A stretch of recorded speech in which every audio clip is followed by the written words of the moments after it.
नमस्कार, न्यूज़ 24 उत्तर प्रदेश उत्तराखंड में आपका स्वागत है। आपके साथ मैं हूं मानस श्रीवास्तव। रोज़ यूपी की बात में हम सियासी मुद्दों पर बहस करते हैं, लेकिन आज आपको हम अयोध्या लेकर के आए हैं। उसके पीछे भी खास वजह है। एक तो अयोध्या में दीपोत्सव का आगाज़ हो रहा है। दीपोत्सव की तैयारियां अपने अंतिम चरण में हैं और इन सब के बीच आज एक बड़ा महत्वपूर्ण घटनाक्रम ये हुआ कि उत्तर प्रदेश के मुख्यमंत्री योगी आदित्यनाथ अपनी पूरी कैबिनेट के साथ आज अयोध्या धाम पधारे।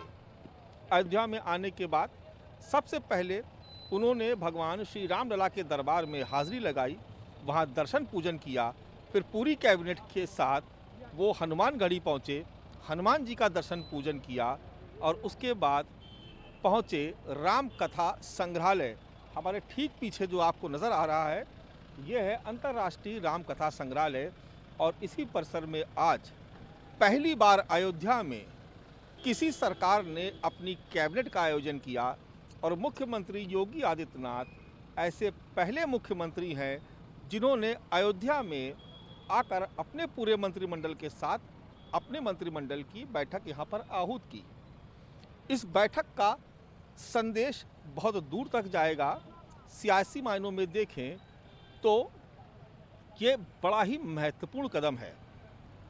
दूसरे अगर लिहाज से भी देखा जाए तो एक तरफ दीपोत्सव की तैयारी अयोध्या सरकार की प्राथमिकता में है और इसके बीच आज अयोध्या में मुख्यमंत्री योगी आदित्यनाथ का अपनी पूरी कैबिनेट के साथ आगमन।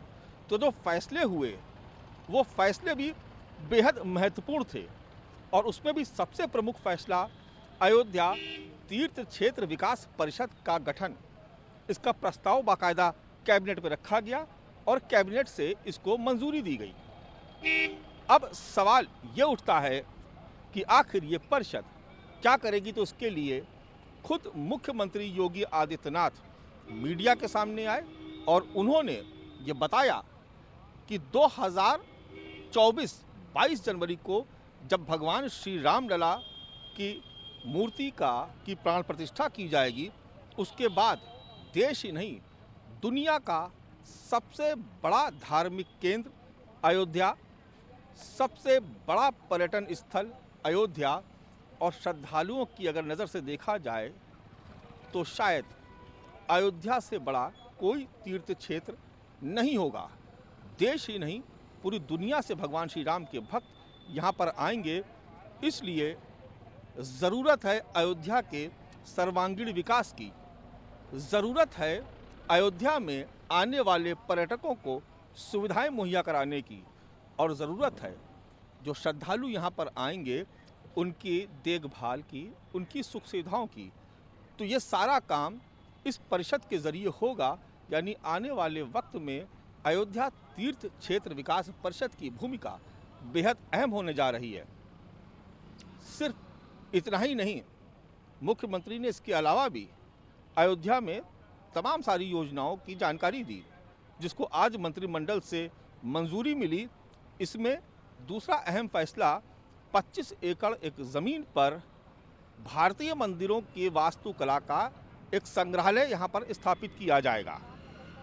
इसके बारे में भी मुख्यमंत्री ने ये बताया कि इस संग्रहालय के पीछे देश के प्रधानमंत्री नरेंद्र मोदी की मंशा थी। उनका ये मानना था कि जब पूरे देश और दुनिया से लोग अयोध्या आएंगे तो एक ऐसा संग्रहालय होना चाहिए जिसमें श्रद्धालुओं को अलग अलग कालखंड में मंदिरों की जो अलग अलग वास्तुकला है उसके बारे में पूरी जानकारी दी जाए। एक ऐसा संग्रहालय, एक ऐसा केंद्र होना चाहिए। अपने आप में ये बेहद अद्भुत होगा। तो जैसा कि मैं जिक्र कर रहा था कि अयोध्या जो सबसे बड़ा केंद्र न केवल पर्यटन और श्रद्धा के लिहाज से बल्कि अगर सियासत के नज़रिए से भी देखा जाए तो शायद आने वाले लोकसभा चुनाव 2024 के जो होने वाले हैं, सबसे बड़ा सियासत का केंद्र भी अयोध्या होने जा रहा है। लेकिन भारतीय जनता पार्टी ये कहती है कि जो उसने कहा था, जो वादा किया था, उसको पूरा किया और उसकी झलक नज़र आती है जब से उत्तर प्रदेश में बीजेपी की सरकार बनी, जिसका नेतृत्व मुख्यमंत्री योगी आदित्यनाथ कर रहे हैं। अब आप एक दूसरी झलक देखिए तो आपको तस्वीर और साफ समझ में आएगी अयोध्या जब आज से आप 1 दशक पहले आते थे तब और बीते 7 सालों में जो तस्वीर बदली, ये उसका एक नज़ारा, उसका एक दृश्य आप देखिए।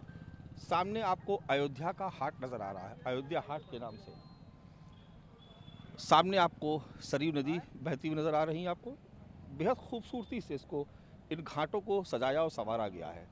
और आपको जो दिए नज़र आ रहे हैं, दरअसल ये दीपोत्सव का आयोजन जो शुरू होने जा रहा है, उसकी तैयारी जो पूरी तरीके से कंप्लीट हो चुकी है। और ये अपने आप में आयोजन बड़ा ही महत्वपूर्ण होता है। तमाम लोगों के आकर्षण का केंद्र आप यहीं पे रहते हैं।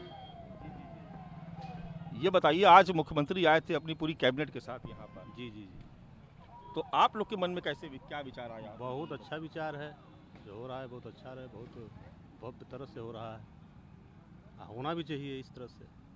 अच्छा, 7 सालों में यहाँ पर क्या बदलाव नजर आया आपको? बहुत सा बदलाव है, बहुत सा ऐतिहासिक, बहुत ऐतिहासिक। आप भी इससे इत्तेफाक रखते हैं? जी जी। आप अयोध्या वासी हैं, आप तो दशकों से यहाँ पर देख रहे हैं अयोध्या को। पहले की अयोध्या 90 के बाद एक दौर आया जिसमें पहले की अयोध्या अब में अयोध्या में बहुत अंतर हो गया है, बहुत बदलाव हुआ है। हर चीज़, रहन सहन, सारी व्यवस्थाएं बहुत अच्छी। अच्छा, जब से मुख्यमंत्री के तौर पर योगी आदित्यनाथ जी ने अपना कामकाज यहाँ पर संभाला, उसके बाद से क्या आपको बदलाव नजर आ रहा है इन 7 सालों में? बहुत बदलाव आ रहा है, बहुत सारे बदलाव हुए। रोड से लेकर के विकास से लेकर के सारी चीज़ें, बहुत बदलाव आए। अयोध्या की झोली भरने में कभी कोई कसर सरकार ने नहीं रखी है, ऐसा मानते हैं? दीपोत्सव का आयोजन तो पूरी दुनिया के आकर्षण का केंद्र बन गया। एकदम दुनिया आप का, अपने आप को गौरवान्वित महसूस करते हैं? एकदम एकदम। तो देखिए, जिस बात का मैं जिक्र कर रहा था कि इस मैसेज को सियासी तौर पर भी समझने की ज़रूरत है कि अगर किसी सरकार ने अयोध्या में आकर अगर वहाँ पर विकास कार्य करने की एक शुरुआत की और 7 सालों में उसको एक आकर्षण का केंद्र बना दिया, तो निश्चित तौर पर इसका सियासी लाभ भी उसी पार्टी को मिलेगा। एक दौर ये भी था कि अयोध्या आने से पिछली तमाम सरकारों के मुख्यमंत्री कतराते थे इस लिहाज से कि कहीं उन पर धार्मिक ध्रुवीकरण के आरोप ना लगे या कहीं उनके वोट बैंक पर कोई असर ना हो। लेकिन अब राजनीति बीते कुछ वर्षों में ऐसी उसने करवट ली कि अयोध्या एक केंद्र हो गया और हिंदुत्व को लेकर के सभी सियासी दल बेहद सजग हो गए हैं।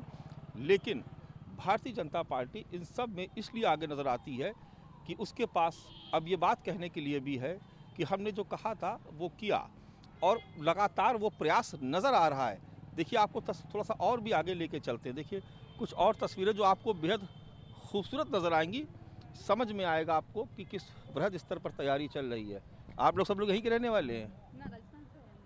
आप लोग राजस्थान से आए हैं? हाँ। अच्छा, तो यहाँ पर क्या देखा आपने, कैसा लगा?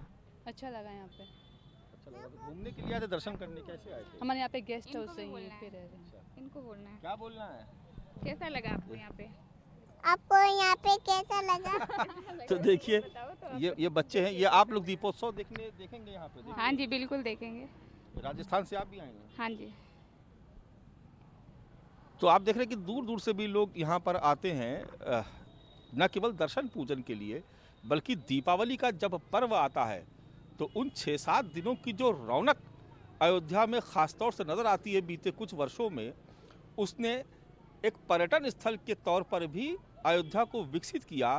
क्योंकि इस सबसे बड़े धार्मिक पर्व पर, सनातन धर्म का सबसे बड़ा पर्व दीपावली का पर्व, और उस पर जिस तरीके से अयोध्या को सजाया संवारा जाता है वो अपने आप में बेहद महत्वपूर्ण है और पूरी देश और दुनिया के श्रद्धालुओं के साथ पर्यटकों का भी ध्यान अपनी तरफ खींचता है। ये अपने आप में सबसे अहम है और इसीलिए भारतीय जनता पार्टी की सरकार बार बार ये कहती है कि अयोध्या उसके एजेंडे में था, है और आगे भी रहेगा। और इस लिहाज से ही आज की योगी सरकार की कैबिनेट की बैठक बेहद ही महत्वपूर्ण थी और इस बैठक के बाद जो फैसले लिए गए निश्चित तौर पर उसका भी एक दूरगामी असर ज़रूर नज़र आएगा। और जैसा कि यहाँ पर लोग जो हैं वो भी इस बात को मानते हैं। देखिए, मैं जिक्र कर रहा था यहाँ पर तो तमाम लोग आते हैं यहाँ पर तस्वीरों को कैद करके ले जाते हैं, क्योंकि जिस तरीके का दृश्य, जिस तरीके की मनोरम छटा यहाँ पर नज़र आती है वो अपने आप में बेहद महत्वपूर्ण है। कहाँ से आए आप लोग? गोरखपुर से। दर्शन करने आए थे? दर्शन किए जी। क्या बदलाव महसूस कर रहे हैं? यहाँ पे तो बहुत कुछ बदलाव हुआ है, पहले से तो अधिक बदलाव ही हुआ है। पहले से बेहतर अच्छा लग रहा है? बहुत अच्छा लग रहा है।